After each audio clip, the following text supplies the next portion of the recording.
1 Samuel 25. David, Nabal, and Abigail.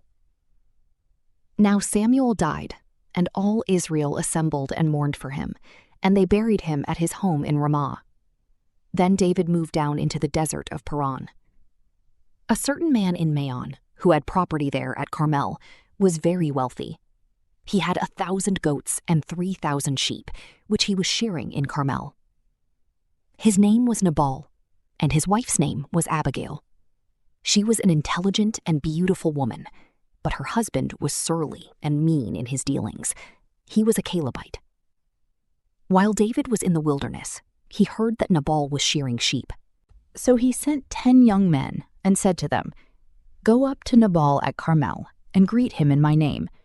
Say to him, 'Long life to you, good health to you and your household, and good health to all that is yours. Now I hear that it is sheep shearing time. When your shepherds were with us, we did not mistreat them, and the whole time they were at Carmel, nothing of theirs was missing. Ask your own servants, and they will tell you. Therefore, be favorable toward my men, since we come at a festive time. Please give your servants and your son David whatever you can find for them.'" When David's men arrived, they gave Nabal this message in David's name. Then they waited. Nabal answered David's servants, "Who is this David? Who is this son of Jesse? Many servants are breaking away from their masters these days. Why should I take my bread and water and the meat I have slaughtered for my shearers and give it to men coming from who knows where?" David's men turned around and went back. When they arrived, they reported every word. David said to his men, "Each of you strap on your sword." So they did, and David strapped his on as well. About 400 men went up with David, while 200 stayed with the supplies. One of the servants told Abigail, Nabal's wife, "David sent messengers from the wilderness to give our master his greetings, but he hurled insults at them. Yet these men were very good to us. They did not mistreat us, and the whole time we were out in the fields near them, nothing was missing. Night and day they were a wall around us the whole time we were herding our sheep near them. Now think it over and see what you can do, because disaster is hanging over our master and his whole household. He is such a wicked man that no one can talk to him." Abigail acted quickly. She took 200 loaves of bread, 2 skins of wine, 5 dressed sheep, 5 seahs of roasted grain, 100 cakes of raisins, and 200 cakes of pressed figs, and loaded them on donkeys. Then she told her servants, "Go on ahead, I'll follow you." But she did not tell her husband Nabal. As she came riding her donkey into a mountain ravine, there were David and his men descending toward her, and she met them. David had just said, "It's been useless, all my watching over this fellow's property in the wilderness so that nothing of his was missing. He has paid me back evil for good.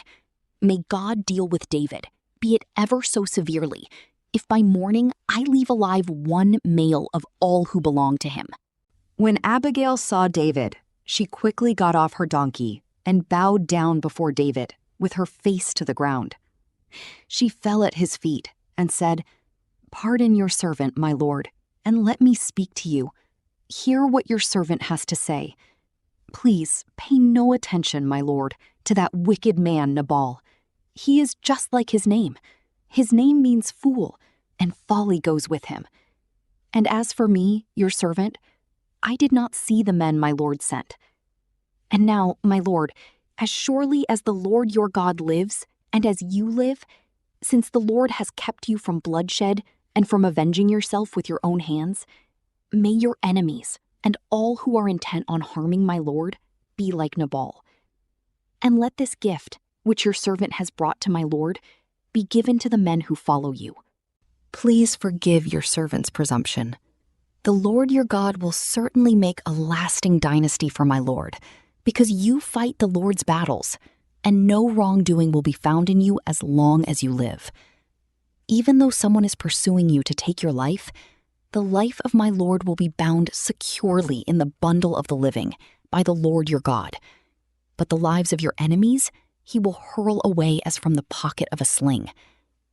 When the Lord has fulfilled for my Lord every good thing he promised concerning him, and has appointed him ruler over Israel, my Lord will not have on his conscience the staggering burden of needless bloodshed, or of having avenged himself. And when the Lord your God has brought my Lord success, remember your servant." David said to Abigail, "Praise be to the Lord, the God of Israel, who has sent you today to meet me. May you be blessed for your good judgment, and for keeping me from bloodshed this day, and from avenging myself with my own hands.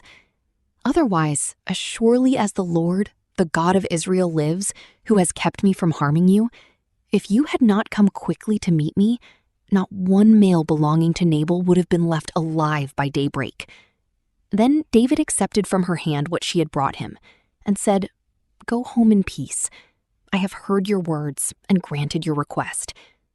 When Abigail went to Nabal, he was in the house, holding a banquet like that of a king.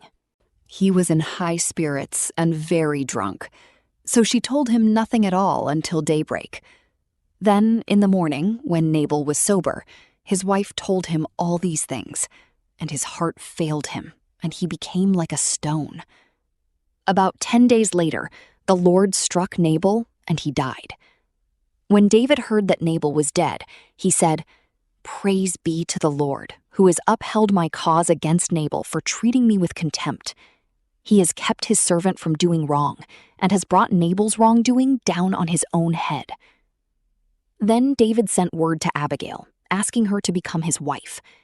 His servants went to Carmel and said to Abigail, "David has sent us to you to take you to become his wife." She bowed down with her face to the ground and said, "I am your servant, and am ready to serve you and wash the feet of my Lord's servants." Abigail quickly got on a donkey and, attended by her 5 female servants, went with David's messengers and became his wife. David had also married Ahinoam of Jezreel, and they both were his wives. But Saul had given his daughter Michal, David's wife, to Paltiel, son of Laish, who was from Golim.